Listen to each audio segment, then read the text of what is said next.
아버지 참 감사합니다. 오늘도 범사에 주님을 의지하며 성령 안에 사는 하루가 되게 하여 주옵소서.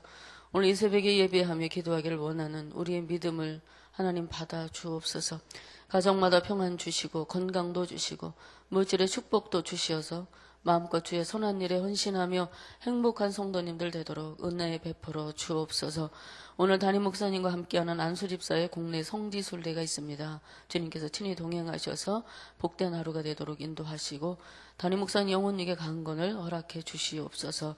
하나님 오늘도 우리에게 날마다 세임 주시기를 간절히 기도하며 예수님의 이름으로 기도 올리옵나이다. 아멘. 우리 하나님의 귀한 말씀 역대하 26장 21절부터 23절 말씀을 다 함께 보도록 하겠습니다. 역대하 26장 21절부터 23절 말씀을 다 함께 한 목소리로 읽도록 하겠습니다. 우시야 왕이 죽는 날까지 나병 환자가 되었고 나병 환자가 되매 여호와의 전에서 끊어져 별궁에 살았으므로 그의 아들 요담이 왕궁을 관리하며 백성을 다스렸더라. 우시아의 남은 시종 행적은 아모스의 아들 선지자 이사야가 기록하였더라. 우시아가 그의 조상들과 함께 노매 그는 나병 환자라 하여 왕들의 물실에 접한 땅 곧 그의 조상들의 곁에 장사하니라. 그의 아들 요담이 대신하여 왕이 되니라. 아멘. 우시아 왕은 성전에 들어가서 분향하다가 제사장 아사랴에게 제지를 당합니다. 그리고 제사장 아사랴가 간곡하고 강한 어조로 분향을 멈춰달라고 말했지만 우시아는 듣지 아니하고 끝까지 화를 내다가 결국 나병이 이마에 생기면서 성전에서 쫓겨나고 격리되고 맙니다. 그가 죽는 날까지 나병에서 고침을 받지 못하고 여호와의 전에 출입도 금지된 채 별궁에서 살게 되었다라고 성경이 기록하고 있습니다. 제사장도 아닌 왕이 성소에 들어가 분향하려 한 행동은 율법을 범하고 하나님을 멸시한 행위였습니다. 성소를 더럽히는 것이기에 그를 통해서 이루신 하나님의 영광이 떠나고 말았던 것입니다. 회개의 기회는 아마 바로 아사랴의 제사장 아사랴의 경고에 있었을지도 모릅니다. 그가 순순히 물러났었다면 얼마나 좋았을까요? 그랬다면 저주스러운 종말을 맞이하지는 않았을 거라고 봅니다. 회개의 길을 놓치고 고집부리고 분노를 퍼붓다가 죽는 날까지 성전 가까이 가보지 못하게 되고 말았던 것이죠. 하나님이 정해 놓으신 레드라인, 그러니까 한계선을 넘어섬으로 모든 것을 잃은 처참한 신세가 되고 말았습니다. 이제 우시아 대신 그의 아들 요담이 나라를 관리하고 그리고 백성들을 치리하게 됐습니다. 그는 결국 생을 마감하고 땅에 묻힐 때에 왕들의 묘실에 매장되지 못하고 묘실의 바깥들에 묻히게 됩니다. 이러한 사실들을 이사야 선지자가 기록했다고 말씀하고 있습니다. 한때는 그가 하나님의 기쁨이었을 것입니다. 하나님의 말씀의 뜻에 순종하는 그의 모습을 보며 하나님의 마음이 만족했을 수도 있었을 것입니다. 그러나 그가 이제 하나님의 슬픔이 된 그런 사건이 되고 말았던 것이죠. 우시아는 유대 왕들처럼 우상을 숭배하는 잘못을 범하지는 않았습니다. 그러나 제사장만 출입할 수 있는 성소에 들어가서 제사장의 고유 권한을 침해한 것은 율법을 주신 하나님의 권위에 도전하는 신성모독적 행위와 다름이 없었던 것입니다. 그러면 우시아는 그동안 하나님의 축복으로 강성한 복을 누리고 있었는데 왜 그런 행동을 했을까? 그 당시 고대 근동에서 왕권과 교권이 일치된 것을 본받아서 자신이 제사장 직분을 해도 되겠다라는 생각을 갖게 된 것으로 추측을 하는데요. 애굽이나 아수르, 바벨론, 시돈 등과 같이 우상을 섬기는 나라에서는 왕이 정치적, 행정적 수장으로서의 그런 역할뿐만 아니라 종교적인 측면에서 최고의 제사장 역할까지 했었다고 합니다. 그래서 이런 사실을 이제 보고 좀 부러웠지 않겠습니까? 그래서 우시아가 자신도 이들 제국의 왕들과 같이 대내외적으로 여러 가지 공적을 자기가 세웠기 때문에 나도 그들보다 못한 것 없다. 제사를 집례하는 최고의 지도자 역할을 내가 해도 되지 않겠느냐. 꼭 왜 제사장만이 그 집례를 해야 되느냐. 이번에는 내가 직접 해봐야 되겠다는 마음 먹고 일을 내고 만 것 같습니다. 오늘날도 이러한 일들이 종종 있지요. 교회에서 큰 업적을 쌓은 분들이 특별한 존재로 처신하려고 하는 일들이 있습니다. 목회자의 권위를 무시하고 교회 질서까지 파괴하려고 하는 그런 슬픈 현상들이 한국교회에 많이 일어나고 있습니다. 목회자가 해야 되는 일임에도 불구하고 이렇게 해야라 저렇게 해야 된다. 자주지하며 질서를 어지럽히는 일들이 있는 것이죠. 사공이 많으면 배가 산으로 간다고 하는데 하나님 분명히 질서의 하나님이세요. 교회를 아름답게 세워가기를 원하시는 것이 하나님의 뜻입니다. 우리는 어느 때 어느 상황에서든 항상 겸손하고 온유함으로 하나님 섬기도록 해야 할 것입니다. 하나님이 세우신 권위에 복종하며 말씀 따라 순종하며 살아야 합니다. 그래야 교회나 가정에 하나님의 은혜와 복이 임하게 되는 것입니다. 그러면 사람의 가장 근본적인 질문이 무엇일까? 그것은 존재 이유나 존재의 목적에 대한 문제입니다. 내가 왜 이 세상에 존재하는가? 내 인생의 목적이 무엇인가? 이런 질문은 그 사람이 어디에서 왔으며 어디로 가고 이 세상에서 어떻게 살아야 되는가라는 것을 말해주는 것이요. 그래서 하나님이 사람을 만드시고 그들에게 원하시는 것은 하나님과의 관계를 유지하는 것이고 창조의 목적에 부합된 합당한 삶을 살기를 원하시는 것이 하나님이 우리를 만드신 목적이십니다. 요한계시록 4장 11절 말씀에 보면은 주께서 만물을 지으신지라 만물이 주의 뜻대로 있었고 또 지으심을 받았나이다. 그러니까 사람은 하나님의 뜻대로 존재하게 된 것이에요. 하나님의 뜻이 있어서 사람을 창조하신 것이죠. 그러니까 주의 기쁨을 위해 창조되었다라고 보면 될 것입니다. 하나님이 사람을 지으신 목적도 복 주시기 위해서 지으셨다고 창세기에도 말씀하고 있습니다. 그래서 사람이 이 세상에 존재하는 이유는 하나님에게 기쁨이 되기 위해서입니다. 우리를 위해서 하나님이 존재하시는 것이 아니라 우리가 하나님을 위해서 존재하는 것입니다. 시편 149편 4절 말씀에 보면 여호와께서는 자기 백성을 기뻐하시며 겸손한 자를 구원으로 아름답게 하신다라는 말씀이 있습니다. 여러분 자녀들 두신 부모님들이 여기 많이 계신데요.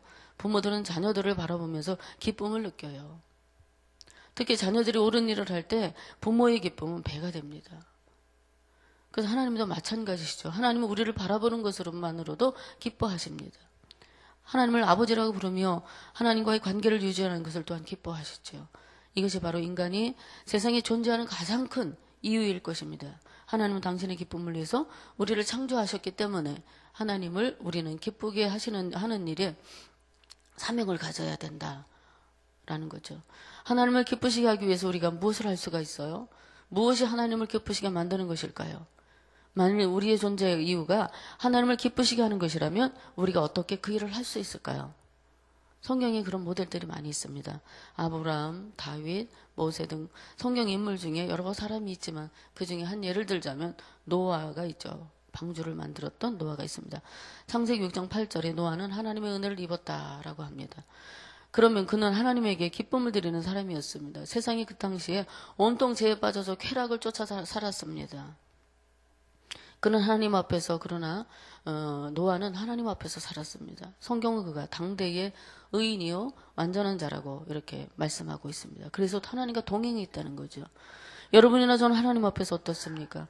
내 자신의 기쁨과 만족을 위해 하나님이 존재하셔야 한다고 생각하고 계시지는 않는지 모르겠어요. 내 만족을 위해 하나님이 계셔야 되고 나의 기쁨을 위해서만 하나님이 존재해야 된다라고 이렇게 생각하십니까? 모든 피조물을 하나님이 창조하시고 뭐라고 하셨어요? 하나님이 보시기에 심히 좋았더라. 하나님 보시기에 기쁘셨다라는 말씀이죠. 하나님 만드신 피조물은 모두 하나님의 기쁨입니다. 그러면 하나님 지으신 목적대로 살아야 되고 하나님의 기쁨이 될 수 있는데 사람들은 각기 하나님의 기쁨에는 상관없는 길을 걸어가고 있어요. 자기의 기쁨을 자기만이 누려야 한다고 그렇게 생각하고 살아갑니다. 지음받은 사람들은 각기 자기 길로 걸어가며 하나님을 잊어버렸다. 성경은 말씀합니다. 그래서 하나님이 슬퍼하시고 사람 지으신 것을 후회하셨다고 말씀하십니다.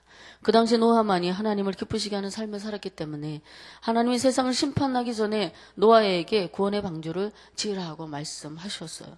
세상 사람들이 다 같은 길로 가며 악을 행하고 자기의 쾌락을 따라갈 때에 노아만은 하나님에게 관심을 두고 그분이 기뻐하시는 것이 무엇인지 잊어버리지 않았기 때문에 하나님이 노아에게 은혜를 베풀어 주신 것이죠.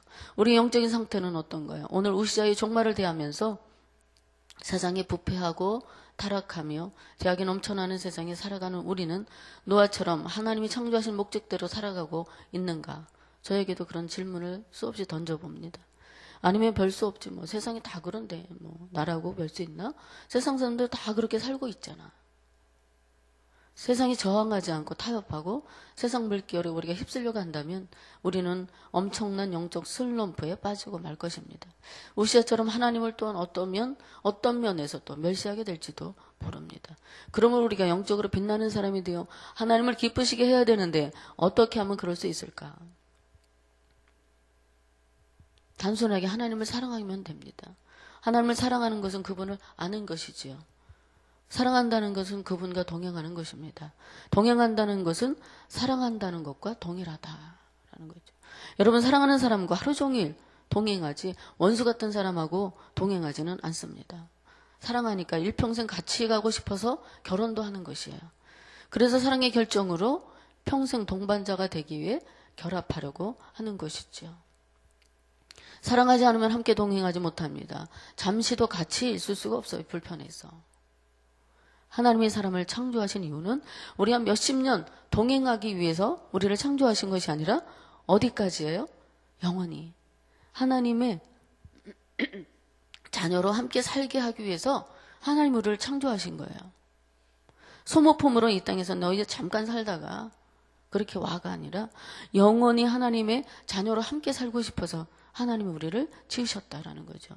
날마다 하나님의 품으로 달려가 안길 때에 하나님이 우리를 제일로 기뻐하십니다. 우리 자녀들이 어디 갔다가 학교 갔다 오면서 엄마 하고 우리 품에 안겨보세요. 얼마나 좋아요. 그 아이를 안는 만족감이, 기쁨이, 안전하게 공부 잘하고 온 것이 너무나 마음이 기쁘거든요. 사랑하는 자녀를 마음 품에 안을 때가 저는 제일 좋더라고요. 어제도 우리 아들이 이제 잠깐 사역이 굉장히 바빠가지고 월요일도 실색 없이 그렇게 빠듯하게 사역하다가 어제 하루 휴무를 주셨대요. 그래갖고 저녁에 또 심야 기도가 있으니까 잠깐 왔다가 엄마 같이 밥을 먹고 싶어서 와서 밥을 먹고 갔는데 돌아서면서 그 등치 큰 아들이 엄마 품을 꼭 끌어안고 저도 끌어안고 그랬는데 얼마나 좋은지 너무너무 행복했습니다. 그 자녀는 품에 안길 때가 가장 행복하지 않습니까? 아무리 등치가 크고 나이가 많아도요, 품에 안을 때 가장 행복한 것 같습니다. 그렇게 우리가 하나님 품으로 달려가서 하나님 저 좀 안아주세요. 그럴 때 하나님이 가장 기뻐하실 것 같아요. 여기 시편 147편 11절 말씀에도 보면 하나님은 자기를 경외하고 변함없는 사랑으로 신뢰하는 자를 기뻐하신다라고 말씀합니다. 노아는 아직 보지 못한 일에 경고하심을 받아 경외함으로 방주를 예비했다고 합니다. 결과 그의 가족이 물의 심판에서 구원을 받았습니다. 온전한 신뢰는 우리 삶의 선택의 순간에 가장 선한 길을 아시는 분이 하나님이심을 믿는 것입니다. 그래서 내 인생에서 가장 선한 길이 무엇인지 하나님 당신이 나보다 더 잘 알고 계십니다. 고백하고 믿음을 따라 우리가 사는 것이죠. 우리의 경험과 생각만 따라 살지 않아야 돼요. 하나님께 맡기세요. 그리고 기도하세요. 그리고 기다리세요. 하나님 전심으로 우리가 순종할 때 하나님은 참으로 기뻐하십니다. 행함이 없는 믿음은 죽은 믿음이다 라고 그렇게 말하죠. 야고보서요. 어떤 사람들은 행함에 의존하는 것은 하나님의 구원을 의심하는 것이다. 구원은 행함이 있지 아니하고 오직 믿음이 있다 이렇게 이야기합니다. 그것을 강조하죠. 그러나 믿음이 있다면 반대로 행하게 되어 있습니다. 구원받기 위해 행함에 의존하는 것이 아니라 구원받은 은혜 감사하여 순종이 따르는 것이죠. 만일 너희가 나를 사랑하면 나의 계명을 지키라. 주님께서 말씀하셨어요. 말씀에 순종하는 것이 주님을 사랑하는 것임을 증명하는 말씀입니다. 전심으로 순종한다는 것은 어떤 조건이나 단서를 달지 않는 거예요. 말씀하시니 내가 하겠나이다. 실천하는 것이죠. 지연하지 않아야 됩니다. 나중에 하겠습니다. 시간이 되면 여유가 생기면 하나님 집 하나 사고요. 내가 나이가 어느 정도 이 정도까지 내가 열심히 그 가정을 좀 견고하게 세운 후에요. 이렇게 차차로 미루지 말아야 된다는 거죠. 노아는 바로 순종했습니다. 네, 하나님 알겠습니다. 제가 아는 어떤 집사님이 계세요. 참 그분은 주의종들의 마음을 굉장히 시원하게 해주시는 그런 분입니다. 사역을 할 때 무슨 일이든지 부탁을 드리면 오케이, 노가 없으세요. 한 번도 전사님 그거는 제가 시간이 안 돼서 안 됩니다. 사정이 있어서 안 됩니다 라고 해본 적이 없으세요. 무조건 오케이세요. 얼마든지요. 죄송해요. 무슨 말씀이세요. 당연히 해드려야죠. 얼마든지 에브리데이 항상 언제나 부탁을 하는 거야. 참 그래서 그분을 보면은 여름날의 얼음냉수처럼 참 마음이 시원해지는 그런 분들이 계십니다. 여러분들도 하나님의 이제 주의 일을 감당하면서 하나님의 종들이, 하나님의 사역자들이 그렇게 부르실 때 오케이, 좋습니다. 얼마든지요. 알겠습니다. 순종할 수 있는 그런 은혜가 있게 되길 바랍니다. 그러면 목사님들이나 이렇게 우리 전사님들이 얼마나 마음이 기쁨인지 몰라요. 너무너무 좋아요. 순종해 주시기 때문에. 그래서 우리가 매일 나와서 예배 드리는 것처럼 말씀을 살아내는 것이 중요해요. 하나님을 기쁘시게 하기 위해 우리를 창조하신 하나님께 여러분 무엇보다 하나님을 사랑하시기 바랍니다. 하나님을 신뢰하십시오. 그렇게 전심으로 순종하는 믿음의 훈련을 쌓으시기를 바랍니다. 그리하면 어떤 상황에서도 하나님의 도우심이 함께 하시는 복된 삶이 될 줄로 믿습니다.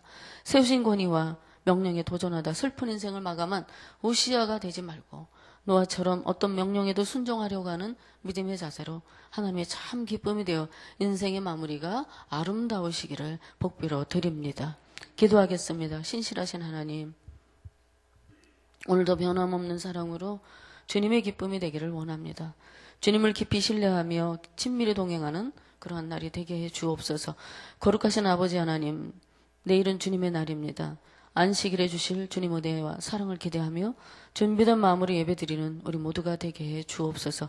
새벽에 올려드리는 주의 사랑하는 성도님들의 문제와 아픔을 들어주시고 복 내려주시기를 간절히 기도하고 원하옵나이다. 감사드리오며 예수님의 이름으로 기도 올려옵나이다. 아멘. 공동기도문 교육입니다. 10년, 20년, 아니 주님 재림하실 때까지 내다보며 다음 세대를 사랑으로 품고 세워가게 하옵소서.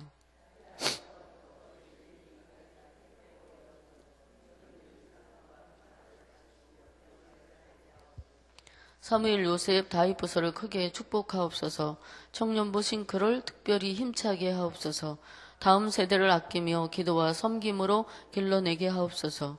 교회와 사회의 미래를 말씀으로 열어가게 하옵소서. 아멘. 주기도문 하시겠습니다. 아버지의 이름을 거룩하게 하시며 아버지의 나라가 오게 하시며 아버지의 뜻이 하늘에서와 같이 땅에서도 이루어지게 하소서. 오늘 우리에게 일용할 양식을 주시고 우리가 우리에게 잘못한 사람을 용서하여 준 것 같이 우리 죄를 용서하여 주시고 우리를 시험에 빠지지 않게 하시고 악에서 구하소서. 나라와 권능과 영광이 영원히 아버지의 것입니다. 아멘. 우리 오늘 나누실 공동기도 제목입니다. 지금 들은 말씀이 내 삶으로 이어지게 하옵소서. 거룩한 주일을 기대하며 뜻과 정성 다하여 드려지는 예배가 되게 하옵소서. 주일을 준비하는 목회자와 사역자들에게 성령님의 기름 부으심을 허락하소서. 로마서 성경 공부를 복되게 하시고 말씀에 굳게 세워진 교회 되게 하소서. 주일 예배 1부부터 3부까지 중보기도로 돕는 기도 모임과 성도들에게 성령의 은혜를 부어주소서. 오늘 담임 목사님과 함께하는 안수집사의 국내 성지순례 탐방을 그 일정을 복되게 하소서. 그리고 대형 산불, 태풍, 지진 피해로 큰 고통 속에 있는 민족에게 은혜를 베풀어 달라고 이와 같이 공동기도 제목과 각자 가지고 오신 기도 드리시고 삶의 자리로 나가도록 하겠습니다. 아버지 하나님 참 감사합니다.